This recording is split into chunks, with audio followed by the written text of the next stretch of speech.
যে এই বিদ্যালয়ের ঐতিহ্য, পরম্পরা, পরিকাঠামো, শ্রীবৃদ্ধি সবকিছুই আগামী দিনে আরো এগিয়ে নিয়ে যাওয়ার গুরু দায়িত্ব ভবানীপুর বিধানসভার বিধায়ক হিসেবে বা রাজ্যের মুখ্যমন্ত্রী হিসেবে আমার উপরে অর্পিত হয়েছে।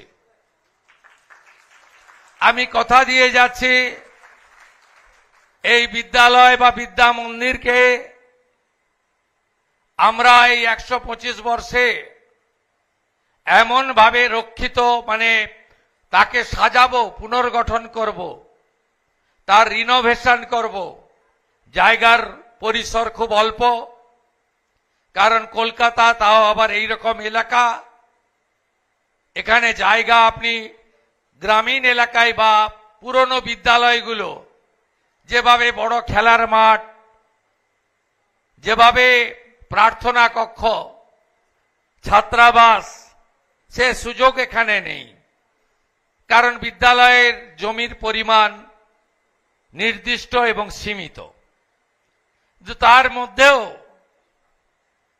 ডক্টর শ্যামাপ্রসাদ মুখার্জির যা যা স্মৃতিচিহ্ন আছে, আর 125 বছরে এই বিদ্যালয়কে আরো কিভাবে, আমি যখন বিদ্যালয়ে আমার প্রতিনিধিদের পাঠিয়েছিলাম, তারা নতুন উন্নয়নের কথা বলেনি, তারা বলেছেন অর্থের অভাবে, নিজস্ব তহবিলের অভাবে, বিগত দিনে যারা ছিলেন দায়িত্বে, সাংসদ, বিধায়ক, তাদের করুণা দৃষ্টির অভাবে তারা কিছুই করতে পারেননি।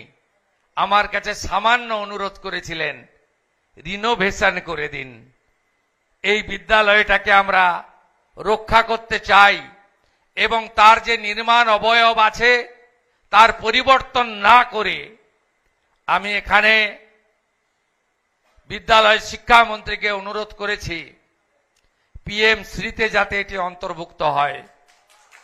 আমি স্কুল এডুকেশন দপ্তরের প্রিন্সিপাল সেক্রেটারিকে বলেছি, অটলজির নামাঙ্কিত যে স্কিম ভারত সরকারের রয়েছে সেই স্কিমে এই বিদ্যালয়কে যুক্ত করা যাতে যায়। আমি বিধায়ক হিসেবে এই অর্থবর্ষে এলাকা উন্নয়ন তহবিলে যে 1 কোটি টাকা পাবো, তার মধ্যে এই বিদ্যালয়ের রিনোভেশনের জন্য আমি 25 লক্ষ টাকা দেব।